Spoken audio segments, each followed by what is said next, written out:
Well, it was great. It was a great job, a wonderful job, wonderful show. Dan Blocker was a hoot. I could go on for half an hour easily about Dan. Practical joker, wonderful man.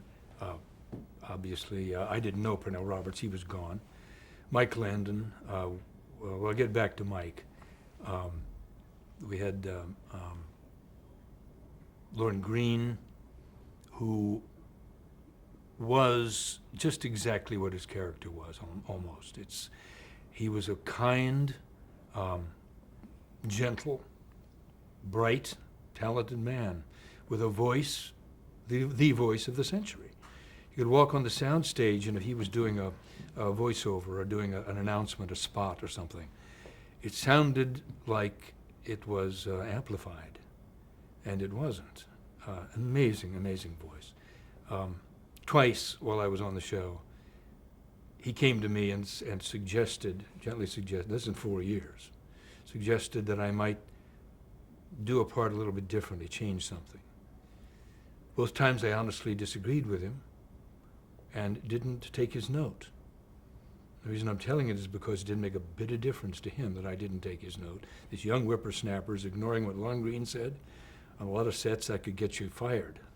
But no, the man was a prince. Mike Landon pretty well ran the show.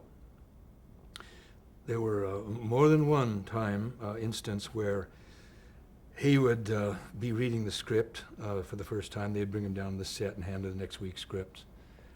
And he'd read it, and he'd say, this is a piece of crap. And he'd leave. And we'd say, okay. But he sat down for 2 hours. And he'd come back with rewrites, and we'd do it. He was a very talented writer.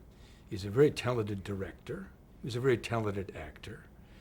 And my best shows, I think, were shows that he'd written a good part for me. Mm-hmm. And he liked what I did with him, and I liked his direction. He was a wonderful director. He didn't wait to be accepted. Mm-hmm. He took charge. He was the opposite of me, who would sit around and sort of my finger in my ear. But Mike Landon was smart enough to back himself back up what he said, and tough enough, tough as nails. Mm-hmm. He had that little boy laugh of his, but he was tough, and he didn't take anything from anybody.